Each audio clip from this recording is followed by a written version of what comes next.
What's up? Welcome everybody to another episode of the Unquestionably Raw NBA podcast. I'm joined once again by Pete Toal, Mike Skills, Coach Mike Morris. We got Byron and Sean Morris. I'm going to just jump right into episode 7, and it pretty much hits you right in the face with it. We're all of that age, like we all remember when Michael Jordan, his dad goes missing, what was it, I think 2-3 weeks. They find him in the river. He's been murdered. So I'm just going right to you, Sean. What do you remember about this, and what were your reactions when it happened at the time? Me, man, I think I'm probably one of the younger people here. So I mean, you hear it, and it's one of those things where you don't believe it's true. You don't want to believe it's true, and you're checking ESPN or the news every couple minutes, hoping that something like that's not true.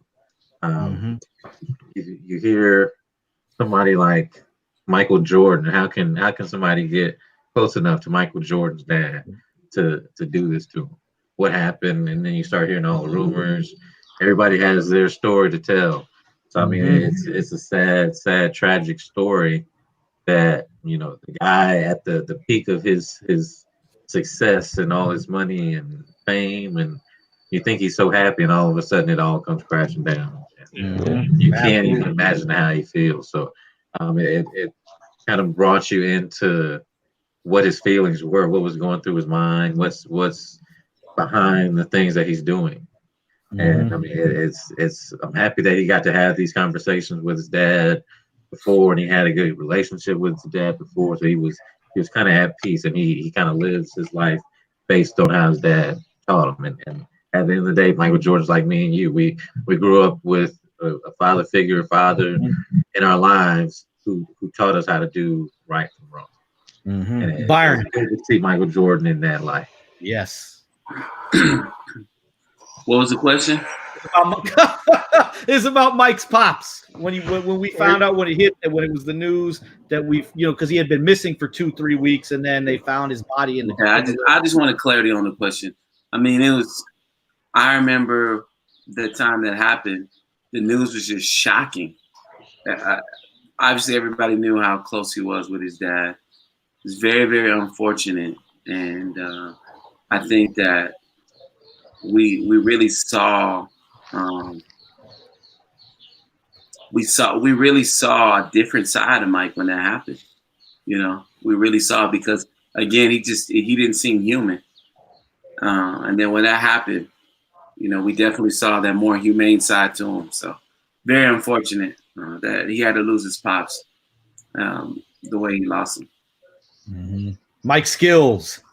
Yeah, I mean, when it happened, it's one of those moments that, like they said in the doc, you remember where you were when, you know, later on when you heard him retire. But when you hear that his dad's been missing and then they found his body, you were like, you can almost see it coming, because it's like somebody was so much that, again, that seems unhuman, who seems like this larger than life figure and has this amazing life, and feels like you think nothing bad can happen to this person, and arguably the person that means the most to them is taken from them in their life. Like, not that he passed away or he died from a disease, that he was murdered. And it wasn't natural. That's the part that really, it wasn't natural causes. Right. His father was taken. His father was murdered and was missing for 3 weeks, and was found in a creek between South Carolina and North Carolina, right on the border. And his car was stripped down. And so it's like, it could have happened. It humanizes it to you say, man, this could happen to anyone. And then on the flip side, like Sean said, you get to see the type of relationship he had with his dad to prepare him to take the next step in his life, and just basically say, you know, the silver lining is my dad saw my last game. And you could tell he meant that 100%, because it's like his dad meant everything to him. Absolutely. I'm going to you, Coach Mike. Man, at 8 years old, you just didn't understand it. You were 8 at Yeah. Yep.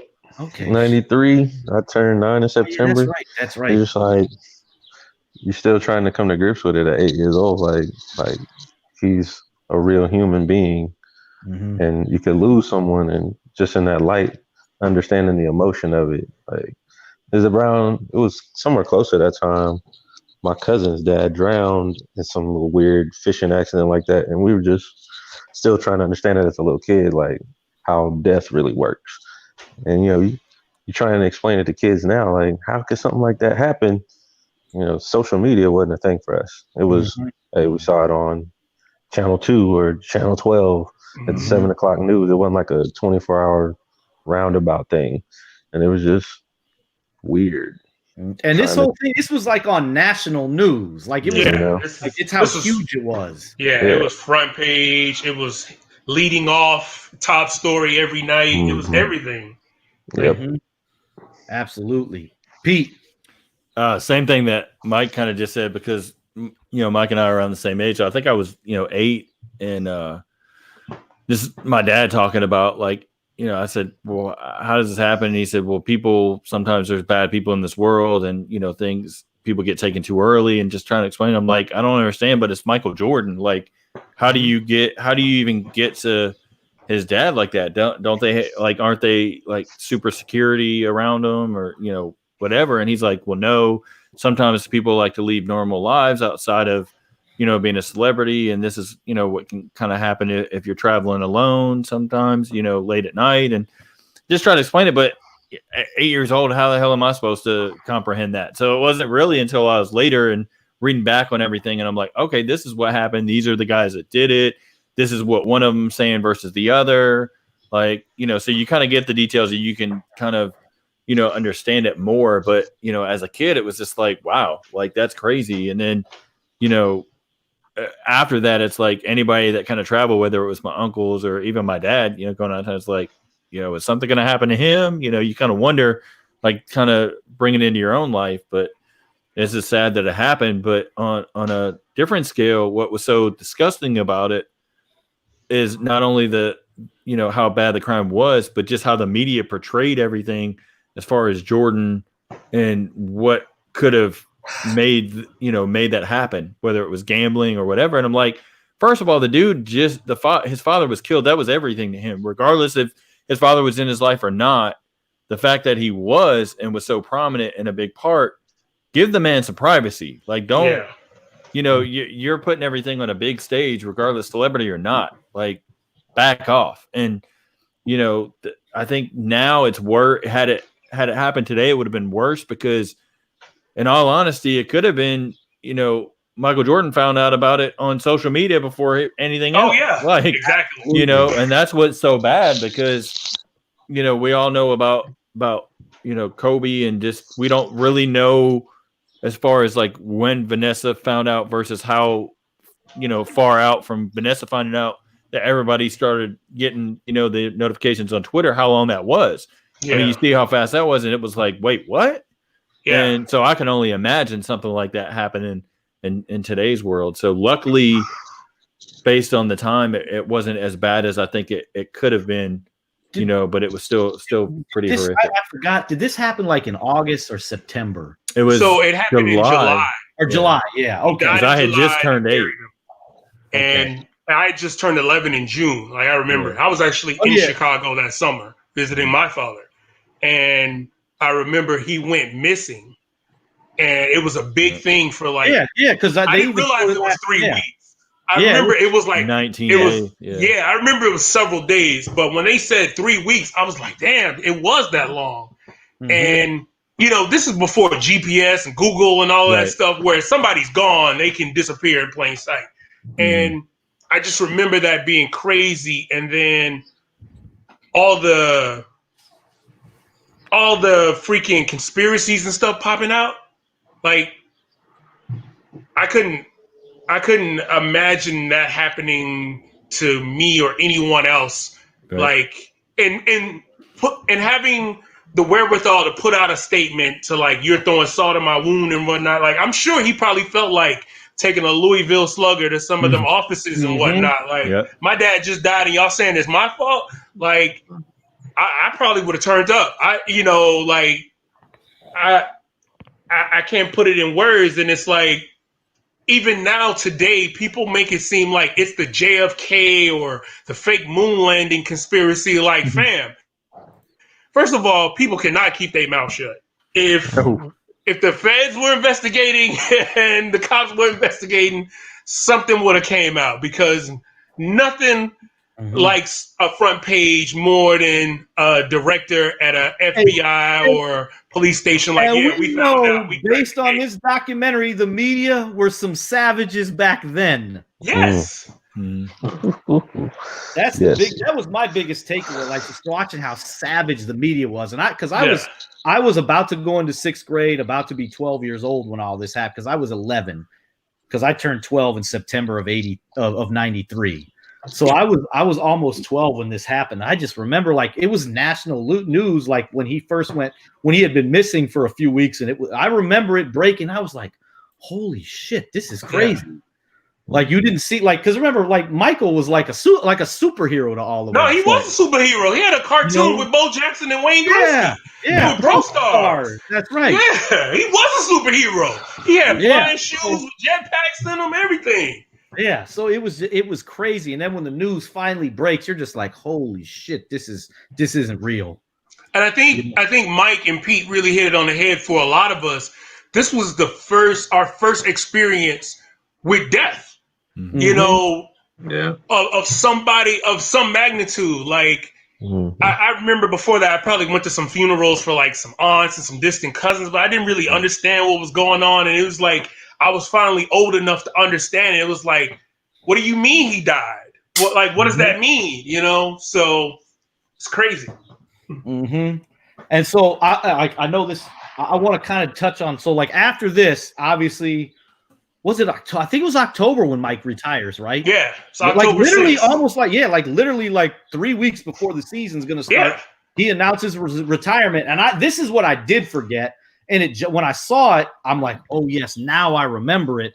Like, it was the White Sox playoff game, and Jim O'Brien, he interrupts. It's during the White Sox playoff game, and he's like, breaking news, Michael Jordan's going to retire from basketball. And the conference comes in. So I got to go to you for this, Byron. You being the all-time Jordan fan, what were your thoughts like when it first hit, like, oh my God, Michael Jordan is retiring? I just remember being shocked. I remember just a lot of things happening.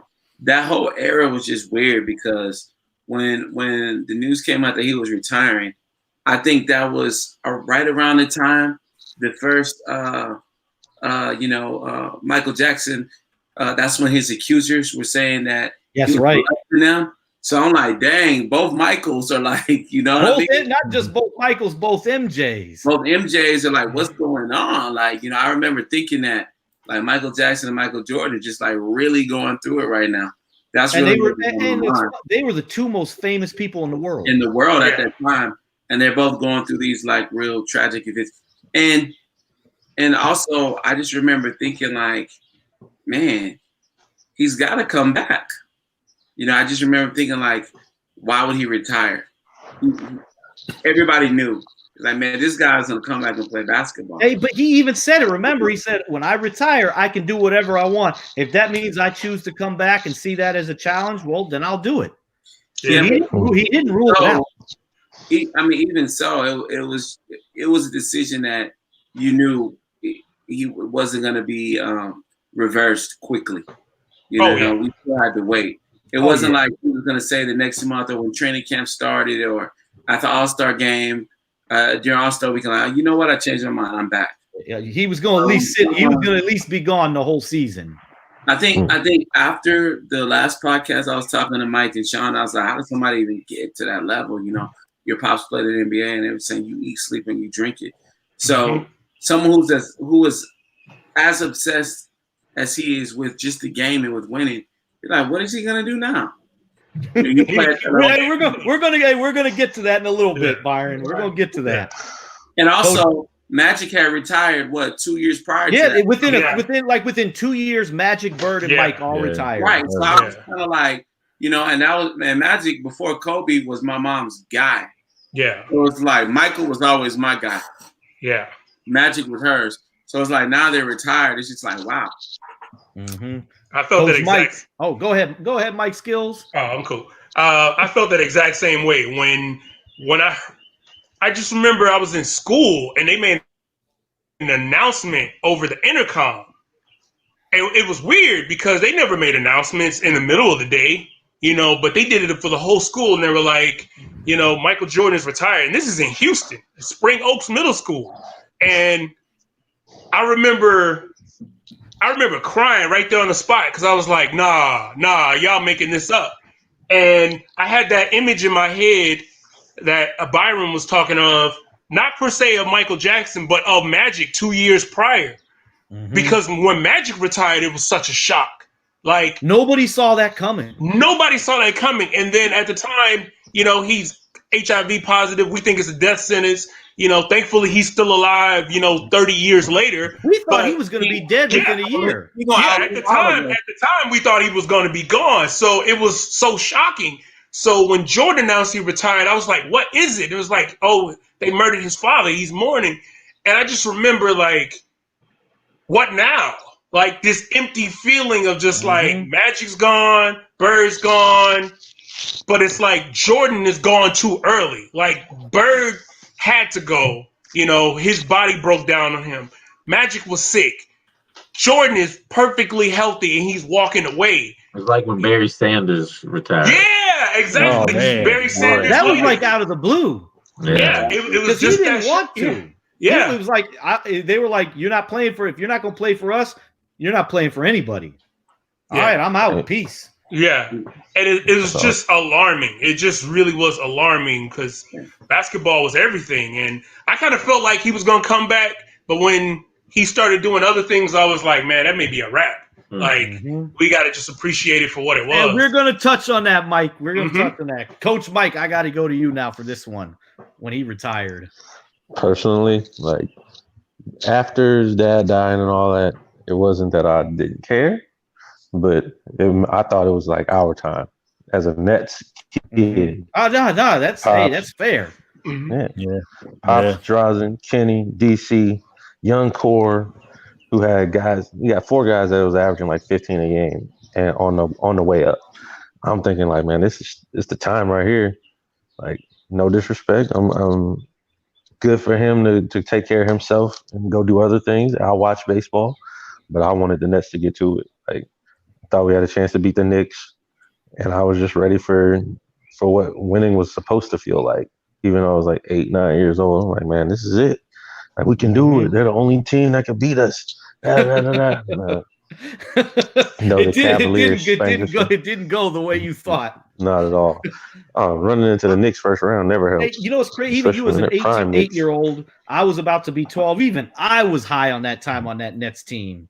It was the Nets and the Hornets were the 2 teams I was like, these teams got next. Because you had Larry Johnson and Alonzo in Charlotte. Then you had, the guys in New Jersey. Yeah. Well, that's the thing. Playing backseat to them Knicks, man. We had to. And just thinking like they were going to make that next step because Kenny and DC were all-stars. Drazen should have been an all-star. And then it just never panned out that way. Knicks were going to be the Knicks. And we still had some growing pains to go through. And then Shinsis. Dwayne Shinsis at that pine. He set that pine. And it was actually like the end of the Sam Bowie era before he went to LA. And then you're just like, all right, all we got to do is have him like hold up a little bit. And then Shaq came through dunking on cats. Like, he dunked on Shinsis to break the goal. Hey, and then you're just like, you felt like we could make one good push after that, and then Drazen passed. So there was just a whole lot going on in that time. That was tough. Sean. Yo, when Mike retired, like I was young, but like I could. You were like 6 or 7 then? Yeah, 7. but like I could see like you see what's around him. Like, even at that young age, you think like, man, that can't be fun. You can't go outside, can't play, you can't really have time to think to yourself, I mean, I think I could understand it. The older I get, I definitely understand it. Having time to be by yourself is probably one of just most important things of my day. And you guys got even a little bit back then with your pops playing in the league. Right. Like, Everywhere you go, like, there's people, just random people asking for autographs. You can't go out to eat like a regular person. All of a sudden, I mean, you're thrust into this life, and you just can't be a regular person, and that's all you ever want to be. I mean, I thought honestly he would be back in halfway through the season. Oh, I changed my mind. I want to go. Like who in their right mind? I'm the most famous player in the world for playing basketball. I'm gonna stop because I think I can play baseball. I can play baseball of all sports, and I love baseball, but I wouldn't choose it over basketball. I mean, I'm with you 100%. So I mean, I thought he would be back. I was like, "There's no," and I honestly, I watched every single bit of Michael Jordan baseball that I could, and I mean, I watched MJ play baseball. It wasn't the same though, was it? No, not quite. But I mean, it just made him seem human. It's like me and you out there trying to catch some fly ball. It just looked awkward. Yeah, absolutely. Pete.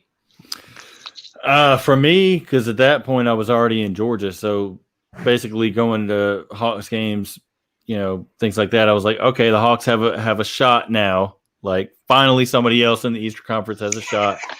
But I like Penny and I like Shaq. So I was like, all right, it's going to be Orlando, Atlanta. They're right there. So one of them is going to end up in the finals. The Hawks were the 1 seed that year. Yeah. So they did well. And so I was like, finally we get somebody different, because I was so tired of seeing Michael Jordan in Chicago every year. I'm like, because you knew going into the season already, just pencil them into the finals. Like that's what's going to happen. I just wanted something different. The other part of it is like Mike touched on is, with Drazen, he died in June. Then it's like, damn, all right, we lost Drazen Petrovic. To me, one of the greatest shooters I've ever seen, right up there with, doesn't get enough credit. Obviously, Ray Allen is up there, all that, but Drazen doesn't get enough credit. You had that, and I'm like, okay, now you got Jordan. It's like, damn, like no Magic, no Larry. Like, what's the NBA going to be like now? Like, okay, you got some of the young guys that are here. How is the NBA going to transition? Not knowing that Mike would come back, rather quickly. I just thought overall he was done. So I'm like, all right, this opens the window of opportunity for so many other Eastern Conference teams. But, now we know what happened. But that was my thought, being a kid that was just kind of not fresh into basketball, but could really understand it and like know not necessarily what plays were called, but like, okay, I've seen that play before. I know what's going to happen, and like different things like that. So better understand, concepts and things.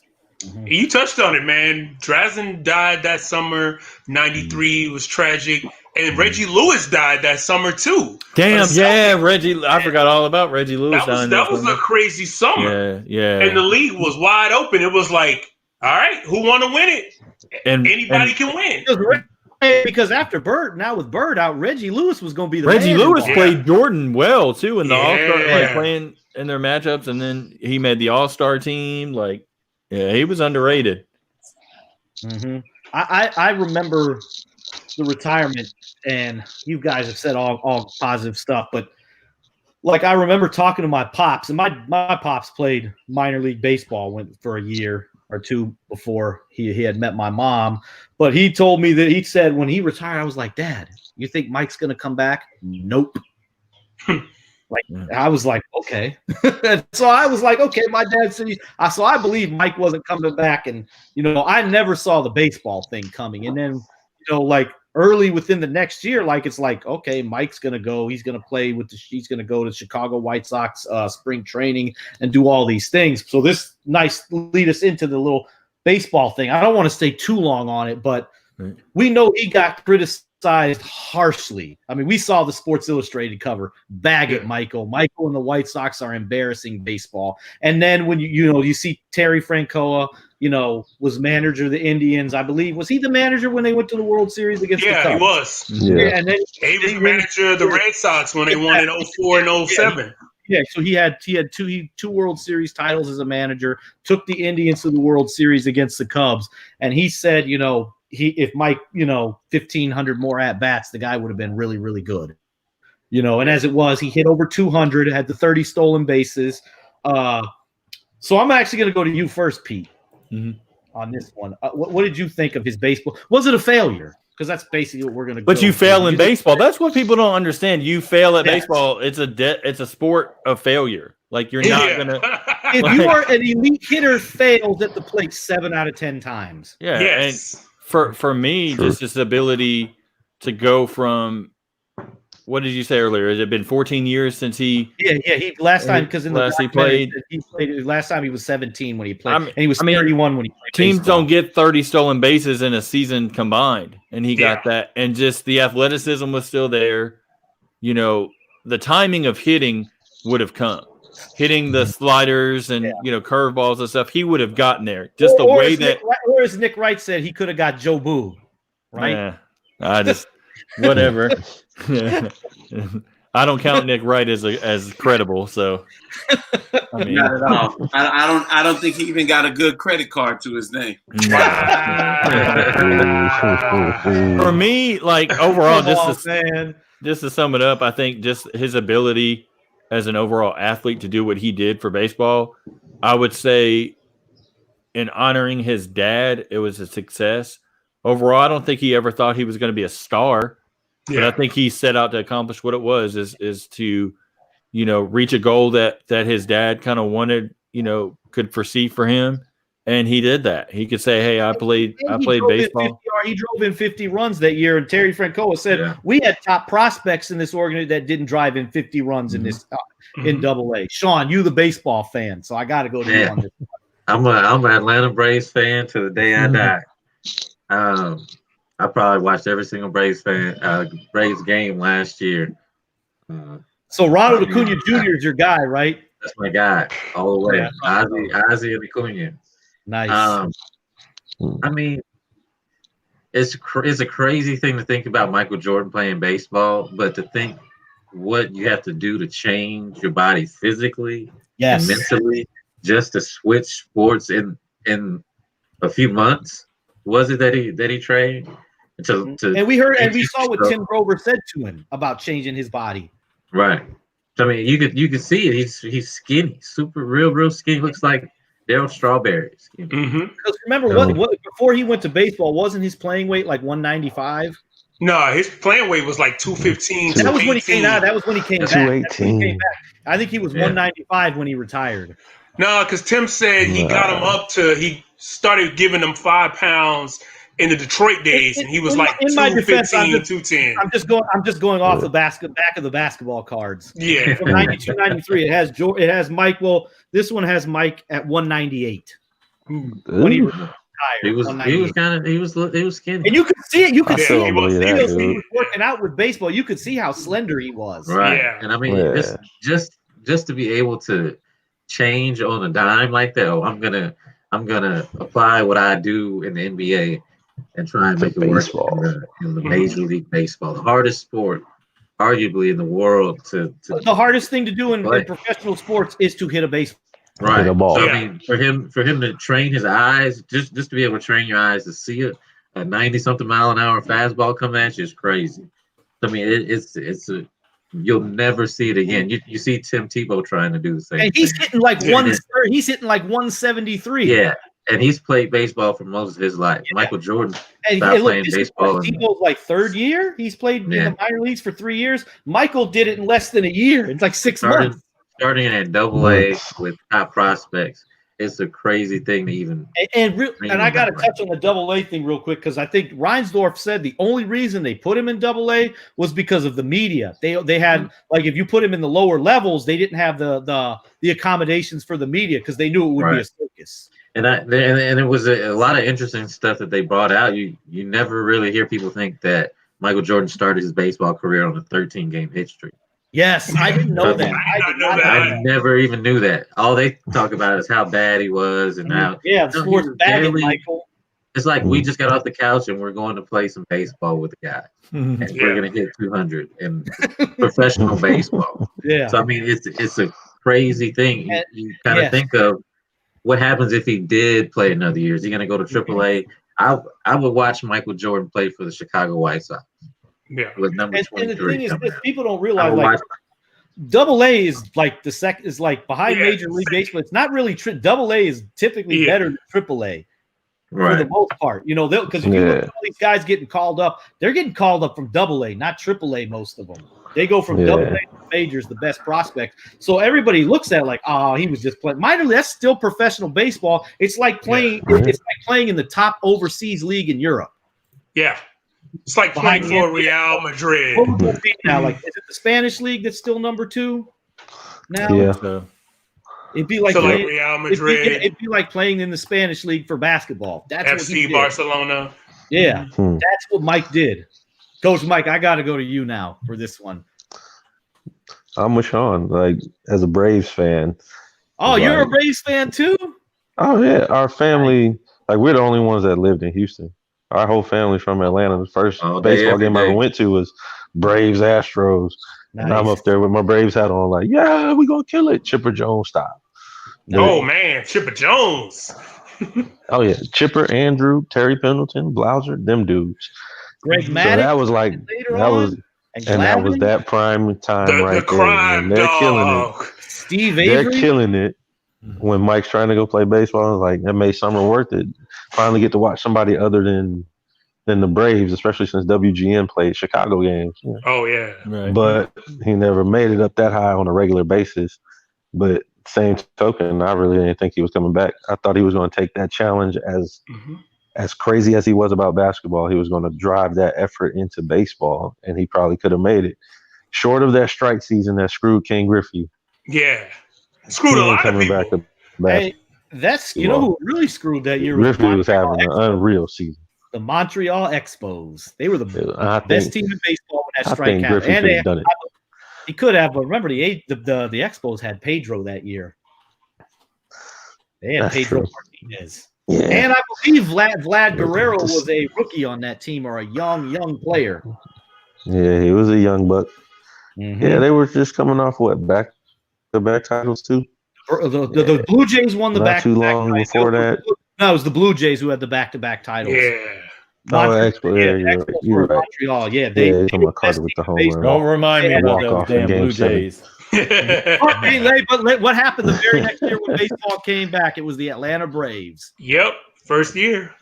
Yep. Right back, it was the Atlanta Braves, the World Series that year. Finally. Yeah. Finally. Boy. At least you didn't have to wait as long as I did as a Cubs fan. Woo! Indeed. That was a long wait. Nah, it's people in the cemetery that was waiting for the Cubs to win, bro. Like, let's be real about it. My grandfather got to see it. He passed away a year later. I'm glad he got to see it. But I was going to talk about. We'll get into some of the Jordan quotes. We'll do that in the second part. Is that cool, Pete? Yeah, that's good. I'll turn it over to you for that. But I want to touch on this last thing for part one. So we saw the Bulls in 93, 94. They won the 55 games. They were really good. Scotty, Hakeem, and David Robinson were all right there for the MVP that year. I believe it went to Hakeem, right? Yeah, it went to Hakeem. Scotty was second. Was Scotty second that year? Yep. Scotty was second. Okay, so Scotty was second in MVP voting that year. Yep. He had won the All-Star. Yeah, he was fantastic. He was made the argument he was the second best player in the NBA. He was not better than Dream that year. No, he wasn't. You can't make that argument. But you can make the argument he was the second best player in the league. Definitely. All anybody's going to talk about was Game 3 against the Knicks. Game's tied. Scotty refuses to go in the basketball game because the play is drawn up for Tony. All right, so I got to jump all over this. Go ahead, Mike. Go ahead. Jump all over this because when Jordan, first of all, Bulls fan since '88, so I'm gonna just state that out there. When Jordan left, I didn't know what was gonna happen to the team. I thought they was just gonna be trash. But as the season started, it was a holdover from that '93 team. You take MJ off, you add Tony Kukoc rookie season, and you add Steve Kerr and a couple other guys. But it was mostly you had the foundation of that team. So throughout the season, Tony had hit a bunch of game-winning shots. Scotty wasn't known for that. When he pulled that in Game 3, I was watching that game. That's one of the wildest playoff games I've ever seen in my life. Like, there's a whole deep dive on that game where JoJo English and Derek Harper get into a brawl in the front row, like 6 rows from the commissioner in that game, and get thrown out. And up to that point, Scotty was balling. Scotty had like 25 in the game, and the Bulls had a big lead, and they freaking blew it. Scotty had messed up the last final possession before Patrick had tied the game. And so I feel Phil. Phil was like, you know what? Scotty's gone cold. They're not going to see it coming. Let's have him throw the ball in because he can easily step in, get the ball back. So they got to play him honest. And they're not going to be looking for Kukoc. You know what's funny? They were talking to Steve Kerr, and he was talking about it, and Phil was going up to Scotty. You going in? He's like, nah. And then Steve Kerr's like, fuck it. Phil's like, fuck it. Pete Myers, get in there. Nah, the actual thing was from what I understand, the transcript from Stan Smith was, all right, Pippen, you're going to throw the ball in. And he's like, I'm not going in. And Phil stopped and said, what did he say? You see that footage of Phil walking back to the bench like, I know you ain't fucking with me right now. with Phil to Mike. Yeah. He was like, I ain't going in. That's just disrespectful. That's beyond disrespectful, man. Thank goodness Tony hit that shot, because if he didn't, it'd been all over. But here's the thing about it. It was tie game. Mm-hmm. So Tony doesn't hit that shot. It goes into overtime. They lose all the momentum. Yeah. So I feel you. It was the most disrespectful moment. Like, this is why there are 2 types of Scottie Pippen fans. There are people that think he's overrated and people think he's underrated. And this is Exhibit A. Like, why they think he's overrated? The migraine is really Exhibit B. Like, that, you kind of wash that off, but you didn't want to go in the game in the playoffs because the play wasn't called for you, so you punked out on your squad. Like, they said Bill Cartwright was in tears. Phil Jackson didn't even go in the locker room. He's like, man, y'all handle this shit because I can't deal with it. I'm the Zen master and I'm finna lose my shit. You know? Byron, before you go on this, I forgot to go to you on baseball. I want to get your thought on his baseball career real quick. I'll say this.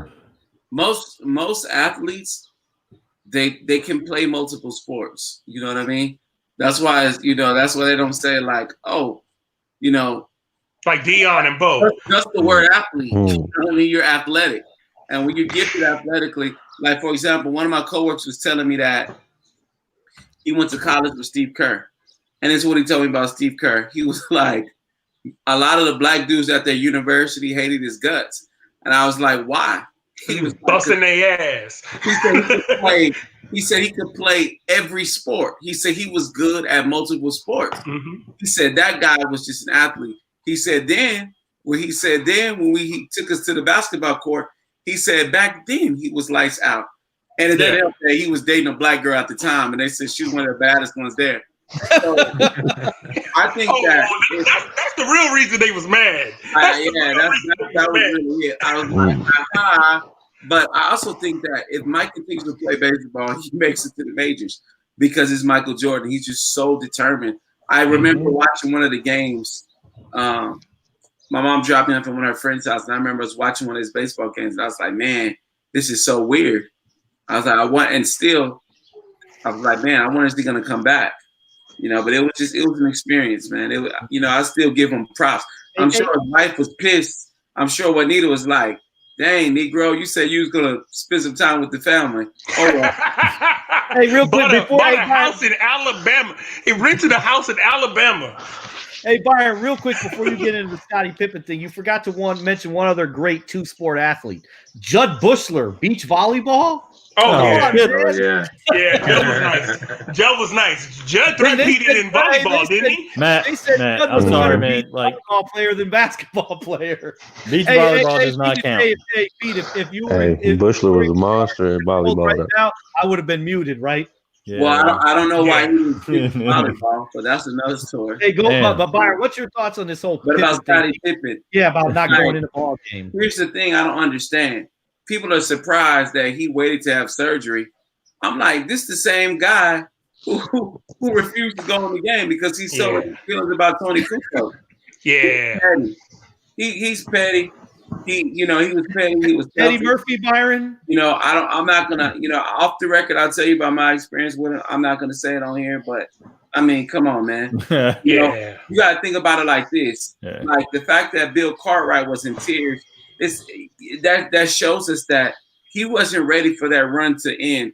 And I think they wanted to prove it to themselves as a team that, hey, we can still play without Michael Jordan. And it's not of the same magnitude, but it makes me think like, wow, maybe if Ron Artest knew that was going to be Reggie Miller, season, he wouldn't have ran up in the stands and did that. And I think they took winning for granted. So a lot, like I know you're going to get there later, but a lot can be said about MJ is about how he played and stuff. But I mean, I think that he kind of set the tone, and that's not the behavior of a leader. And that's why Scottie Pippen, even though the triangle worked better because he's a facilitator, that moment right there proved that he was not a leader. Because think about it. When they restricted Mike's minutes and John Paxson hit the shot, he was just happy to win. He was jumping up. He was like, yo, let's do it. Excited, like, okay, we won. And I think it shows that at the end of the day, the leader wants to win. Yes. Scotty's ego got in the way, I think. Yes, that's exactly what he wanted to be. He wanted to be the alpha, but didn't have the mental makeup to be an alpha. Exactly. That's what he was petty. He was still mad at Tony all them years. Nah, it's not even just that. It's just that he has so much to prove to himself. Because think about it. It's almost like Janet Jackson. It's like, wait a minute. You got your brothers that are in this group. They can all sing. It's like, wait a minute. You know what I mean? Like, I got a control in me. You know what I mean? I got a Let's Wait a While in me. I got a Rhythm Nation in me. That's what it really is. And it's like, I want to show you that, I might not have Thriller sales, but I can sell records. I'm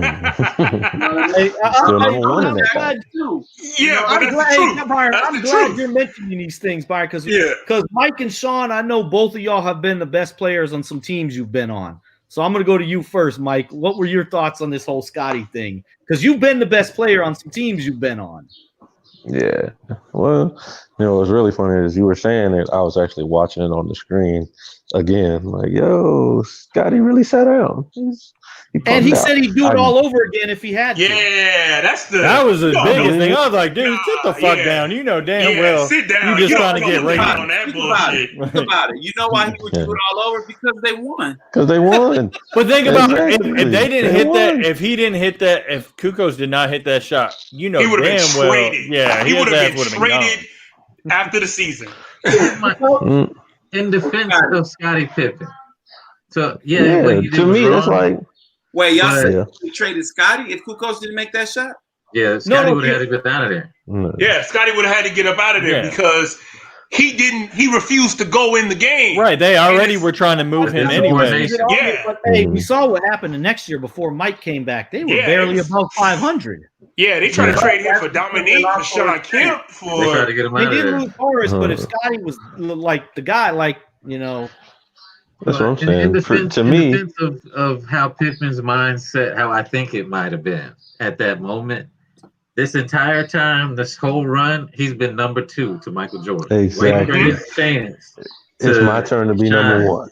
That's why I wanted to get y'all's opinion, because y'all have been the best player on your team, so you got that mentality. Me, I'm feeling a certain way if that ball's not coming to me, and he knows it's 100% certain if Michael Jordan was in the game, the ball's going to Mike. So in his mind, he's feeling like he's Michael Jordan. Even though Tony has hit more game winners than him during the season. No matter. So with y'all being the best players, I'm supposed to be the second best player in the league. So with y'all being the best players, I'm supposed to be second best player in the league, though. That's what I'm saying. But with y'all being the best players, if the coach ran a play for somebody else on the team, would you have sat out? When you were the best on your team, I would have sat out. You can't.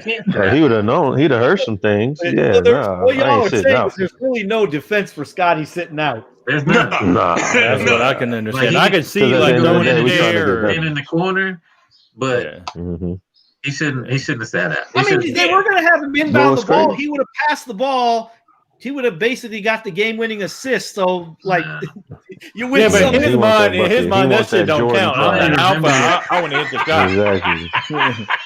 All right, He said- You know what's really crazy? You go through all the highlights. They could They have ran that same play before on Think about it, another game with Scotty was throwing good. it in.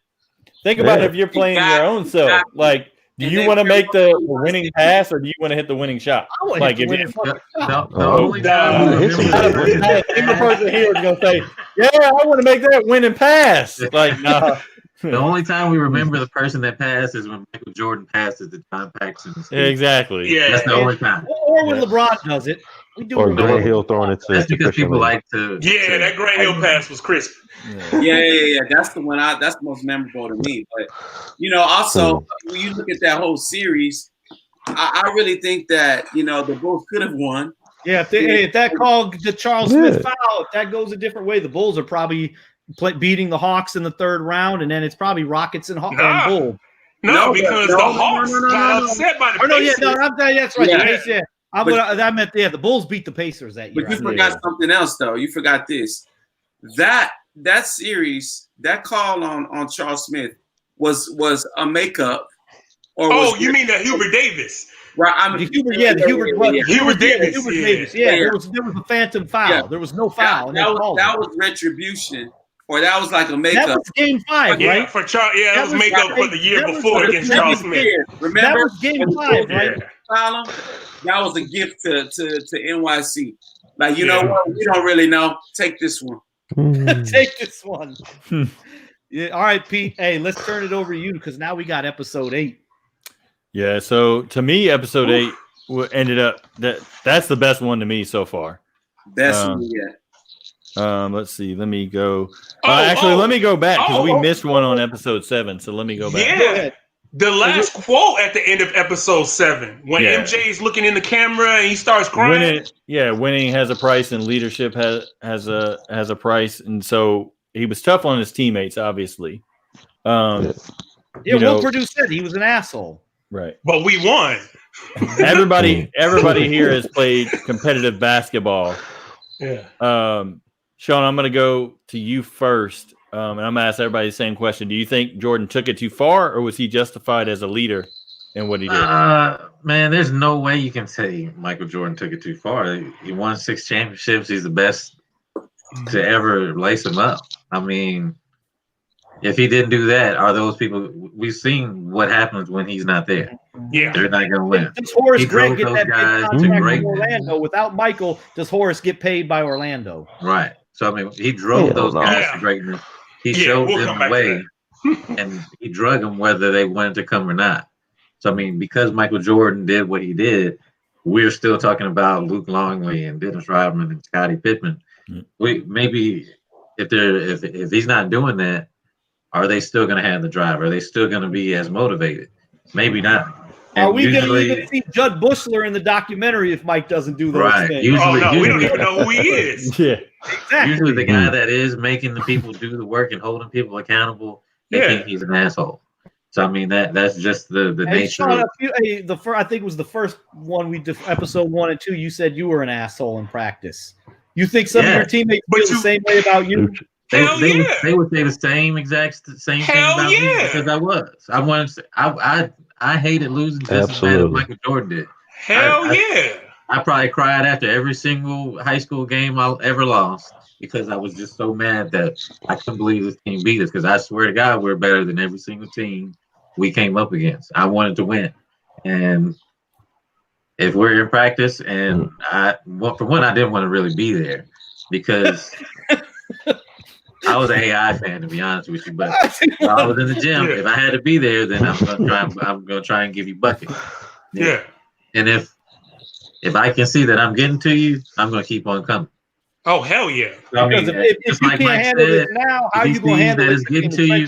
I'm gonna keep on coming. I was probably the smallest person in there, but I sure was. Let me ask you this though, Sean. You knew if they can't handle you in practice, what are you going to do when we're down 1 with 30 seconds in the game? I can't count on you. Barbecue chicken. You can't be in the game. You can't handle little me picking on you in practice. And I'd rather you just be sitting on the bench over there when it's real talk. So, I mean, are we here to get better, or are we here to just be friends? Once we're on the court, like people used to come to me and say, you're one person once you're on the court, you're totally different when I see you outside of basketball. There's two different Michael Jordans. When you get MJ on the court, he's dogging you. He's on your tail. He's on your butt. But like you see with Scott Burrell, they're cool. They seem to have a good relationship. But he was on. I think Bill Simmons said today on the thing he did reacting to these two episodes, he said Scott Burrell's best friend on that team was Michael Jordan. Yes. Well, Burrell also said Scott that Burrell because of Michael Jordan. Yeah, Burrell has said it's prepared him not just for the NBA but for life. Yeah, like as far as just how to deal with adversity and stuff like that. So every single coach that I've had that I've done good under, they were assholes pretty much. Yes, I mean, they were always on top of you. They were always telling you how to do things. You had to do them right. You had to do them correct, or else you had to do them over. The best coach I've ever had was Buzz Williams at Texas A&M right now. He was the biggest asshole to me that I've ever seen in my life. But I love him to this day because he pushed you to be the best you. Yeah, I made it through whatever it was he was putting us through. And we were at University of New Orleans a year after Katrina, so we didn't really have a lot. We were just out there just because we love basketball and we wanted to play. So I mean, he pushed us. He was asshole. If we didn't do it right, we started from the beginning. We're lifting weights 6 days a week. We're doing this. Man. I mean, at least I was. He was a tyrant. But drill sergeant. He made it great. And now you understand why he did that. He was trying to make you better. He was like, "You good? I'm gonna make you great." You have to. Yeah. Oh, he was like that when he got me to Colorado State. That's how I know him. Oh yeah, he wasn't like that. I know that. I talked to him about that already. Yeah. But like, he was an assistant trying to make his way through, and he's the guy we're focusing on in practice because he's the one driving us every single day. Like, our head coach is a great man of God, but when it came down to getting that work done and being that dog inside the lines, if Buzz was in charge of practice, it was hard. But at the end of the day, like, damn, that was good, bro. We got better today. Right. Those are people that thrive under Michael Jordan. Yeah. You're gonna hate him while he's doing it, but now look at all these guys on the board. Oh yeah. Once TV, you get to the end, about to have book with deals. The rings. I mean, they respect him for being who he is, because if he wasn't, he wouldn't be Michael Jordan. Exactly. All the people that do the most crying weren't playing with him. The ones that do the most crying didn't get to finish off with him. Like, they didn't get the rings, or it felt like they were supposed to get more than that. When you want to do the hard stuff, that's when it like, oh, I don't want to do the hard stuff. I want to take the easy way out. Yeah. That's why people don't remember Brad Sellers. They don't remember Pete Myers. They don't remember, a lot of those people that were on them teams. Sam Vincent. They don't Dave Corzine. They don't remember those guys because they didn't put the work in. They couldn't go to war. And Jordan said it in the Bad Boy episode. It's like, if y'all can't stand up to me in practice, how y'all gonna stand up to Bill Lane Beer, to Dennis Rodman, to Charles Oakley, to Rick Mahorn, to Anthony Mason? Like, you just not about that life. Like, I think we can all agree in sports. Like, after the game, man, we can hang out, we can go to drinks, we can play video games, we can bullshit, whatever. But when the game is on the line, Mike Skills, Corey Williams. Don't nothing count. Corey Williams, who? Exactly. Bison Dele. Who? No, we remember Bison Dele. He was old, man. Yeah, Bison Dele. For the Bulls, he was good. Bison Dele was nice in that 97. He had a tragic end, unfortunately. Yeah. Corey Blunt. But you have to look at that stuff where it's like, look, I'm going to war. And I love the Jordan quotes at the end of episode 7 where he says, people can say I was an asshole, but I never asked them to do anything I wasn't willing to do myself. Right. And as a leader on a team, and this applies everywhere in life. If you run a company, you're a manager at a company, you can't tell somebody, yo, you need to stay late if they don't stay late. You're going to be looking at them like, oh, okay, so it's do as you say, not as you do kind of stuff. Like, in any organized sports, you follow the leader. If the best player on your team is sprinting, you sprinting. If the best player on your team doing push-ups, you doing push-ups. Like, I remember in basketball, we used to have to run if one person on our team got a D, coach called it a dog. And it was like, for every D you get, you got to run. But you know what? The whole team got to run with you too. Because they didn't help you. Yeah. And I'm sitting here like, yo, I got A's and B's. Why the fuck I got to run? But then you understand, like, you only as strong as the weakest link. Right. You got to pick your brothers up. And it's like, it touches on so much, like Scott Burrell said, it teaches you how to play the game, but also how to move in life. And it's like, I wrote down this quote Jordan said, and I really had to step back and play it like 2-3 times. And it was like, it's like, I don't have to be like this. I'm only doing it because this is who I am. That's how I played the game. That was my mentality. If you don't want to play that way, don't play that way. And then he yells break, he yells cut, and that's the end of episode 7. And it's like, he wanted to win at all costs. And if I'm on the team with you and you ain't trying to win, why am I on the team with you? Why are we here? Exactly. Like that was the biggest thing. All of y'all, after you lost the game, how did you feel? Yeah, I didn't like to lose. I would cuss and throw stuff and everything else. Kick the trash can. You didn't want to talk to nobody. I'll tell you this though, because I was a part of our state championship team. When we won, we let everybody know that shit. So like, but as far as like losing up to it, like, because we were the underdogs. Like, we had lost to a team in our class called at high school named Riverwood. We lost to them all. Like, my whole high school career, like, could not beat them. And they just so happened they got beat by 1 point against a different opponent, and we didn't end up matching it, and we ended up advancing on against, we beat Stevens County and a couple other teams, and we got lucky. But, man, like, I remember just throughout the season, like, losing to like, Marist, which was a predominantly, white school, and I was the only, white person on my basketball team. And I'm like, me being white, I'm like, damn, we lost to like an all white team. Like, I can imagine how these dudes feel, like, because they're like not even that good. And so, but for me, like, I just took every loss serious because honestly, like, I could shoot the hell out of the ball, but athleticism wise, I was not on par with the rest of my teammates. Like, I couldn't jump out of the gym. I couldn't cross you over. My skill was shooting, and I could, I could get weak side blocks. I found a way to work my ass off and fit in. So, it just is what it is. But let's jump into episode 8. So, you get to the 94-95 season. Jordan comes back. He comes back in March. Do you think things would have been different if Jordan would have come back earlier for the Bulls team? That's the first part of the question. Second part of the question is, they end up getting beat by Orlando. What are your thoughts on that Orlando Magic team? Woo, man. Skills, you can go first. Man, I have so many for this one. I got notes. First of all, the dynasty is over. So Bill Cartwright, Paxson are retired. They start trading off pieces. Stacey King traded for Luke Longley. The Bulls actually lost Horace Grant in free agency. Mm-hmm. And I've been reading the Jordan rules from the 91 season. Horace was saying back then, he's like, yo, when my contract is up in 94, if they don't pay me $1 more than they paid Jordan, I'm leaving. So behind the scenes, he was ready to do that. So to answer your question, I believe if Jordan played the beginning of that season, he would have been better. He would have been in better shape. They still would have had to find a power forward for that 4 spot. Because that was the glaring hole when you look at that team. Like, who was the power forward? Corey Blunt? Like, if you look at a lot of the games in the playoffs, they were putting Scotty at the 3 and putting Tony at the 4. Right.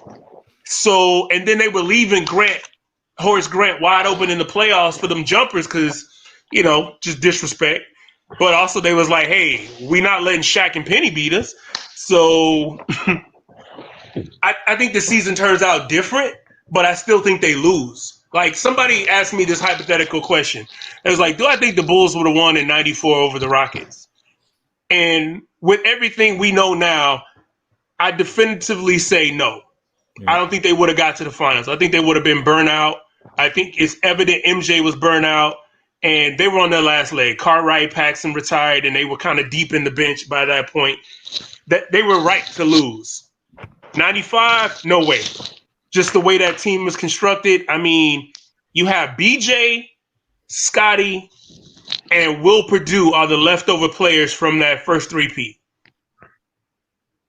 Like, that says it right there. Like, you got a skeleton of the squad you used to have. You know, Jordan would have rolled them in practice. They would have got better, but I don't think they would have truly contended. They needed to lose in 95 to, like, fully start over.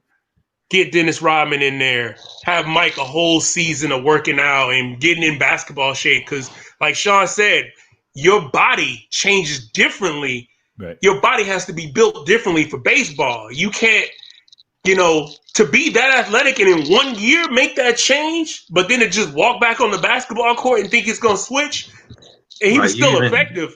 You even see it in the doc. You know, he loses his legs. You know, he's airballing jumpers and you've never seen Michael Jordan like this version. You know, he's almost he may miss a shot, but it's not going to be an air ball. Right. You know, he's missing shots he easily makes 2 years ago. So I mean, he just needed time. I think that was his major thing, and I think him losing kind of heated up those juices again. Kind of made him feel like he's back alive. I think, you know, they even mentioned in the series, you know, that was probably the best thing for the next 3-4 seasons was them losing to Orlando, just because he hates losing so much. That's what's going to fuel him in his offseason. Mm-hmm. But he's gonna latch on to that, and it's going to become a big thing. So he's just waiting until they play Orlando again. And I mean, he swept them joints. Go ahead, Mike. What else you got on Orlando? What did you think of Orlando as a team? I think, well, before we get to that, just him coming back earlier would have done some real good for him, because, you know, they talk about being in playoff shape. You know, guys work their way up till April.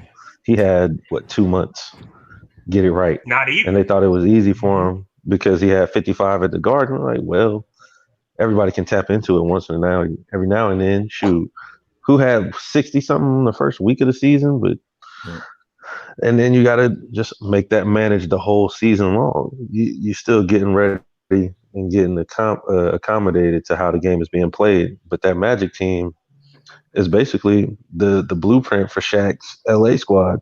Penny was like his Kobe. He was the superstar, the one that everyone's gravitating to.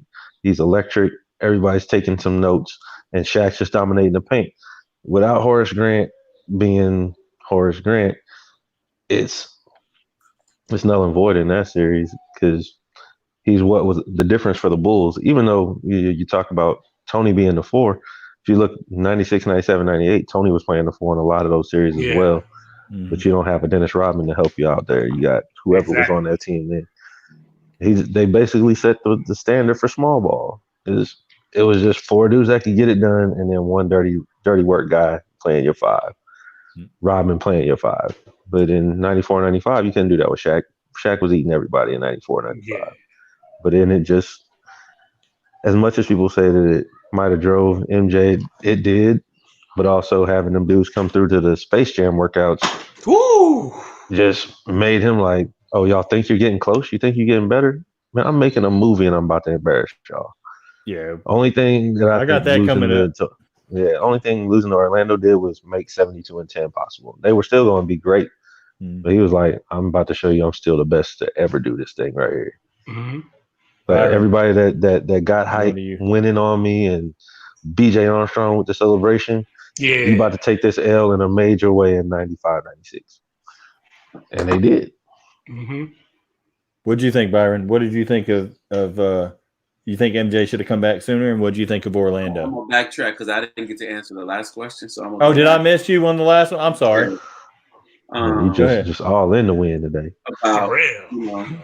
About like when you talk about Mike and the way he played, that's my favorite scene in the whole documentary, because it shows that as great as we think he is, he somewhat cares about what other people have to say about him. No, he totally cares. Because the way he broke down like that, but it also showed like, man, he knew the price you had to pay. I don't believe that any of his feelings towards those players was personal.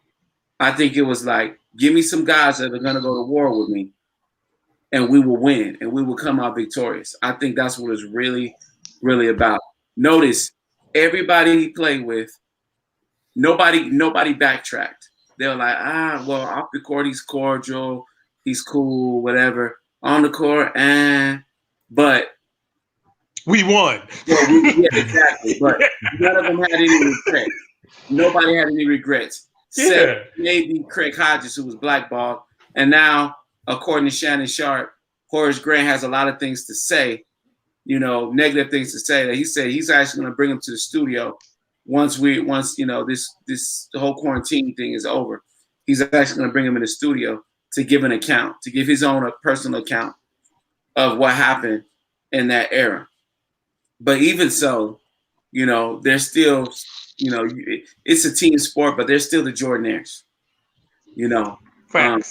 So I just wanted to touch on that. Like, I love that scene because it also, it's him also being, what's the word I'm looking for? He's being held accountable. He's taking responsibility for the things he said and the things he did to teammates. The guy is a maniac. Yes. You're not going to be that great unless you're a freaking maniac. You have to be. And I don't think like he's just a jerk. Maybe on the court. Could I be? I don't know. Maybe because I like to play at that level. And I like winning. I think that's why we all respect him so much. Is because we're that competitive like that. What was the last question again? Refresh me. So just going back to when he came later in March to the Bulls, do you think if he came earlier, would it help the Bulls? They said Shannon Sharp and Skip Bayless were saying that he was working out with the Bulls as early as like January. Like December of 94, he was already looking at coming back because of what was going on. So people always make a lot of excuses. Oh, they lost because he wasn't this, he wasn't that. Okay, if you're not ready, stay off the court. That's how I look at it. I don't want to hear any excuses. No Rockets championship is null and void. None of the two because he wasn't playing. One person does it, like Kanye said, no one man should have all that power, And I look at it, I think like Jordan kind of did have that power though. But you got to look at this though. You have to look at this. They barely lost game one when he went back to 423 down. One bad pass to Scottie Pippen. We don't know if he pulls up and shoots, that jumper goes in. They went the series. They lost in 6 games. It was a close game into the end of game 6. They actually blew like a 15-point lead in that game. Exactly. The last 2 minutes, I watched that game maybe 2-3 years ago. They were up 8 with like 2.5 minutes left to go in the ball game. Yeah, it's like, how did they lose? In the last 2 minutes, they lost that game. And I think Horace Grant was really, really going in because of their rivalry. Because the truth is, Mike has said it, they didn't get along. No, they didn't. They were not cool. They were not friends. Horace was in their shadow. Horace was mad. Big time. Yeah, and actually, B, you and I had this conversation about when Jordan and Pippen went to the Olympics. They came to training camp and Phil gave them days off. And Grant was pissed. He was like, complaining. Why did they get days off? It's like, motherfucker, they've been hooping all summer. You've been chilling. You ain't been doing nothing. There's a lot of jealousy in that core group. Byron, you think that's where a lot of the feelings that Horace has towards Michael come from? Oh, yeah, without a doubt. No, because I'm going to say this. I saw Horace like 2-3 years ago do a full interview on Steve Ebro, and he spoke so highly of MJ, and he was saying, like, I can't tell everything because if I told it all, I'd have to move to another planet. He did tell that Mike, like, punched Will Perdue. Yeah, he punched him in the chest. He said Will Perdue was about to beat him up. He said, but they all broke that up quick and said, we weren't going to let you hurt our star. but I mean, he was very protective of Michael Jordan's image. He didn't go out there and bear it all. And you knew he was holding back because he even said, "Oh man, there's so many things I can tell you." And not to cut you off, Matt, but they all had problems with Jerry Krause too. Jerry Krause was trying to nickel and dime the whole squad. Nobody liked him. Nobody liked Jerry Krause. But Byron, real quick though, Byron, do you think Horace Grant does not like Michael Jordan? I know it's a tough question. It's hard to answer. I think now that this documentary, because Mike has said some things about some people, and like for example, when they talk about the Jordan rules, he goes, "Oh, that was Horace." I mean, he even say, "I think it was Horace." He knew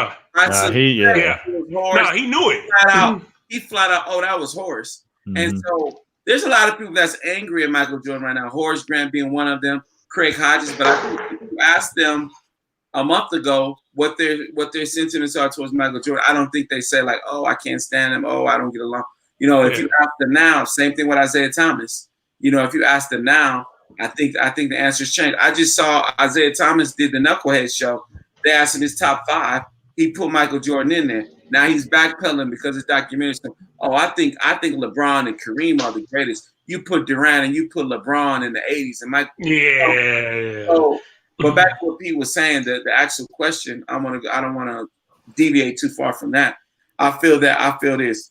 Let's say he goes back and I know he was training to come back as early as January. Well, Skip Bayless, who covered the Bulls at that time, said they knew he was already training, preparing for a comeback. Let's say he returns in January. Maybe they go deeper. Maybe they make it to the conference finals. Who knows? Do they win a championship? Absolutely not. It doesn't happen. I'm actually with Byron on this one. I don't think they even beat Orlando. If you get 95, 96, Mike, on that 94, 95 Bulls, I think they still lose to Orlando. Yeah. What did you think of that Orlando team? Oh, they were cold. Yeah, that Orlando team is cold. This is not taking a shot at the Houston Rockets in any way, Byron. But I think if Nick Anderson makes those free throws at the end of game 1, that series may have went completely different. Not saying the Magic would have won, but it might have went that they could have. Yeah, the Rockets still might have won that series. Absolutely. But back to the Bulls Magic series, I think Orlando still wins, even if we get that 96, Mike. I think they did not have an answer at that power forward position. They did not. To rebound and to defend, because we got to remember, Horace was first team all defense that year in Orlando. He was also an all-star the year before. Yes. He was all NBA. And he could score. Let's not forget, he was what was he player of the year? At ACC Player of the Year? I think he was when he was at Clemson. Yeah, I think he was when he was at Clemson. Yeah, I think he was. That dude could play. He was a legitimate NBA talent. And some dudes on Twitter, you know how the analytic stats guy are on Twitter. They are on Twitter. Like they were doing all these stats, like of all these top players, and like basically the argument was Horace Grant was a hell of a lot better than people think he was. No, he was better. In the Jordan rules, Sam Smith discusses how Horace was looking at his brother like, I could be averaging what my brother is doing on that trash ass Washington Bullets team if I got more touches. I'm getting 7 shots a night. Yeah. I could outplay. I'm better than my brother. My brother's looking like an all-star. I'm here playing with Jordan and Pippen looking like I'm part of the supporting cast. Like he was basically Chicago Bulls Rodney Dangerfield. He was like, I don't get no respect. Don't nobody know who I am. I just do the dirty work, be quiet, and go home. But he goes to Orlando and does the same thing, just with Shaq and Penny. Yeah, but I think he was happier. I think he felt appreciated because they was like, "Oh shit, you want some titles? Come get with us." But let's be honest. He also got that $54 million contract. Yeah, he was happy with that. He got the bag, and he felt appreciated because they beat the Bulls. That's what it was. Oh yeah. Well, he got the bag. He was playing with some superstars, had a better role, was scoring more, and they drove that Brinks truck up to the crib. He was like, let's get it cracking. And then to beat Jordan too, Oh man, Horace, you about couldn't it. tell Horace Grant nothing in '95. And Horace had no idea Mike was going to come back. So of course, like, Exactly. Penny and Shaq, that's the new duo. Yeah, I'm going Yeah, there. They're exactly. going to I'm pay gonna tell me. you what they shouldn't have done. They should have never hoisted that boy up in the air. Yeah. Woo. Yeah. Hey, Byron. Yeah, you think Mike took that personally when he did that? Hell yeah. Mike takes everything If personal. he's Right. petty enough to take a 9-year-old Mike Morris walked. What you say? You walked up to him. He was coming Yeah. up. You're Michael Jordan. Fresh off the bus. Going to beat your team today, and he takes that out on Mike's dad. Mike's dad probably to this day didn't even know you really did that. You got your dad buckets, Mike. And you got your dad buckets. You got your It was a dad regular 39 or something like that. because Michael Jordan is that petty. Hey, well, LeBradford Smith your told dad- that fool good game, and LeBradford Smith drops 37 on Mike. Woo. Says good Yeah, that's game, a Mike. cold Then story. next He makes the it game, all up. It was a back-to-back, and Mike drops 36 on him in the first half. But And then it how turns crazy out is it's it that he made up, made it's all not that even shit real. up just to motivate himself? They don't know if he made it up though. He We don't know. admitted he made it up. He He admitted admitted it. he made it Oh, up. He admitted that he made it That up. guy's a psychopath, man. I don't care. Yeah, Like, that's insane. Yeah, he Hey, yeah, man, he on hey, another planet. Mike's got some problems upstairs. So- to do Nah, that. Mike has that thing of I have to hate you to beat you. I have to think you're the absolute evil so I can beat you, even if I gotta make up some stuff. Like, So oh yeah, that kind of segues into the next question. We all know, obviously, he filmed Space Jam. That's going to be another part of the question. But first part of the question. So he does the open runs after filming pretty much 12-hour days or Jordan more. Dome, right? Yeah, at the Yeah. Jordan Dome on the Warner Brothers lot. Burbank, California. Right down the street from my house. That's There you that's go. literally right down the street from Byron. So he gets, the best of the best at the time. You get Reggie Miller, you got Juwan Howard, you got Dennis, you get tons Jack, of Jack Haley. yeah, you get Jack Yeah. Haley was there. Yeah, he was in that Yeah. clip. Jack Haley was Playing there. pickup games. Yeah. So- Ewing, Dennis Rodman, Juwan Howard, all them people, college players. I think the O'Bannon brothers were up there. They were there. So Byron, I'm going to go to you first because again, I apologize for missing you on that question. I want to make sure I get to you. How crazy is it that he pretty much is scouting his competition, working himself, into shape, kind of seeing how the NBA changes? I mean, I don't think anybody even today really does something like that. Hell no. No. It's definitely, they were definitely fraternizing. I think that they were trying to check him out just as much as he was trying to check them out. I would have never shown up to those open runs. If I'm Clyde Drexler, if I'm Penny Hardaway, Right. I would never, Kobe Bryant, I would never have shown up. Hey, did Kobe go? No, he didn't. But it would have been like, see me when you see me. I'll be marking the calendar. That's when you see me. I'm not going to give you any inkling of, what my tendencies are, what my game. There's no way in hell. You play Reggie Miller and Bugs Bunny and them. Yeah, I think there's nobody on Michael's level right there. Huh? Like, Yeah. so at that time, Michael Jordan is still like Michael Jackson. Like if he calls and says, "Hey, come to the Jordan Dome," Come hoop with me. you coming. Yeah, Because chance for that's that. MJ at Warner Brothers Studios. You might run into George Clooney or somebody on set. Like, Yeah. That man. I mean, George Clooney actually Curiosity. played in a pickup game. Was crazy about it. Like, and that's the thing. Like celebrities, athletes, everybody was George involved. Clooney was running with And yeah, George Yeah. Clooney was in one of the games Get outta here. reportedly, and I swear that's what it said. And so Yeah. he went from 7 a.m. until 10 p.m. at night. Still had to lift weights and played in Mhm. pickup games and got up the next morning at 6 a.m. Like how? And he would, like- and he would have a 2-hour break in the middle for Yeah, lunch that's- to I play mean, ball. that Weights. is insane. Yeah. That's he's just- crazy. He crazy, bro. But you know what? It's not really fraternizing because we all know about Fondy in Houston, where Hakeem learned post moves from Moses Malone while he was at U of H. So it wasn't uncommon for basketball players to play pickup games or charity games in the summer. Plus, Jordan is that guy. Mhm. So if you think he wounded, you think you got a chance to bust Michael Jordan ass? You don't think some of them guys are going? They thought he was wounded because Nick Anderson took the ball from him. They was like, oh, Nick Anderson took your cookies? Oh, I'm All-Star. I'm Dream Team 2. I'm All NBA. I'm going to bust your ass. I wouldn't have gone. You ain't gonna have me up there looking like Daffy Duck. Sorry.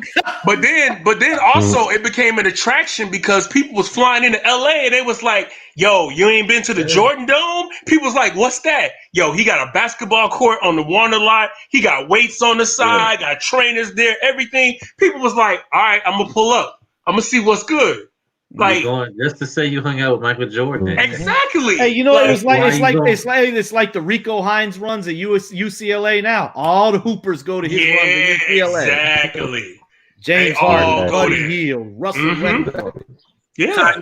Kanye be going up there too. Hoopers hoop, man. Hooper. What was that Equinox in New York where like Melo was getting all those open runs where he had the hoodie Melo phase and like LeBron was coming through and JR was coming through, and like J. Cole. Yeah, Hoopers hoop. Hoopers love hooping. Like I think Drake went up too. Exactly. You're breaking up. What you said?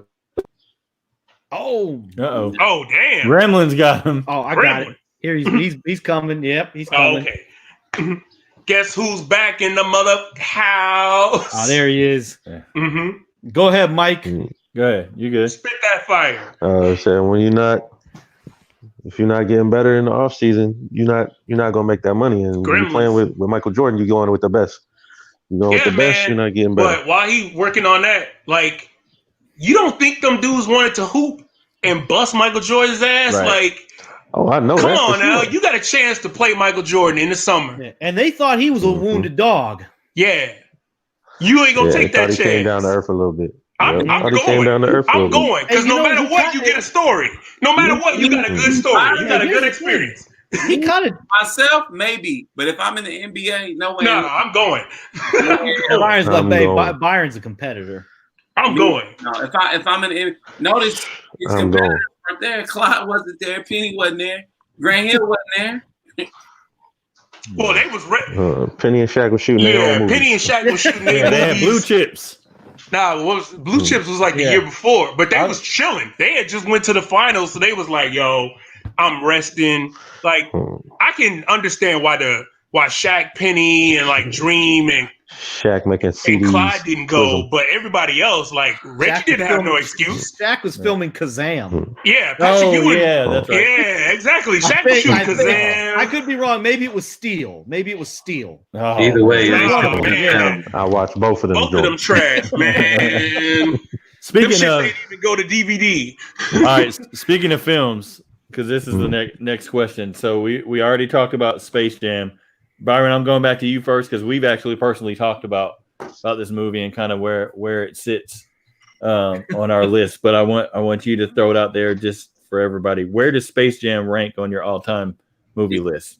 We did the list. I don't know. I have to look at the tweets, but I think I put it like it's definitely in my top 10. It's even funnier to me all time as a kid, and like these are my confessions. Like when I don't sleep at night, when I can't sleep. I toss and turn, and now I can't sleep. I toss and turn. I either put Space Jam in, you know. I put the DVD in, but now it's on Netflix. So all I gotta do, I ain't gotta get out of bed. I just put Space Jam on and I watch it till it watches me. I'm sorry, these are confessions. And another thing, and the guy who plays the young Michael Jordan, like I knew him. He was like a family friend. So. The movie to me is just like it's really in your top 10 all-time movies, Byron? Basketball movies. Oh, I thought I heard top 10. Okay. I was going to say, y'all give me. I was like, this man tripping. I don't think it's in my top 100 all the time, but it's all right. I bring this up because he gives me shit because Man of Steel is my favorite movie of all time. Nah. Yeah, Matt, you got to mute yourself. Yeah, exactly. Mute yourself. Man, you Man need of to stop Steel, lying. yes. Man, you need to stop lying. We know number one movie of all time is. That's that Ray J and Kim. Stop. Wow. Oh, that's cool. Time out. Stop. Technical foul. Yeah, that was. Hey, man, that's an ejection. That's a flagrant foul. Yeah, that's a two. Get That's him two in shots here. hitting the ball. Hey, at least That's he two didn't shots say. hitting the ball. At least he didn't say One Night in Paris or anything Ooh, like that. So yeah. At least he But didn't go there. But I Byron, can't put. you're lucky, Byron. I was about to give you a 30-second timeout, but I'm not going to do that. Honestly, there's so many basketball movies that are better than that, but I guess that's the only one that got Michael Jordan in it. Like, He Got Game is on that list. You know, Right. Sunset Park is on that list. Above the Rim is on that list. Coach Carter, Glory Road. Yeah, it's so many dope cuts on there. Hell, even the Pistol Pete biopic from back in the day is on that list. That Pistol Pete movie was cold when I was a kid. I forgot about the pistol. Yeah. Hurricane season was good. It's underrated too. My number one, y'all. What about Air Bud? That's what I was gonna say, Byron. Damn. No, I'm just kidding. Mine is Hoosiers. Hey, Commissioner, you might have to suspend someone for the start of the next season. My all-time movie is Hoosiers. Hey, Hey, Space Jam is definitely in the top 10, but Hoosiers is my number one. Yeah. Sean and Mike, did y'all go see it? Even though, like, you know, that was the year that your dad played the Bulls in the finals. What?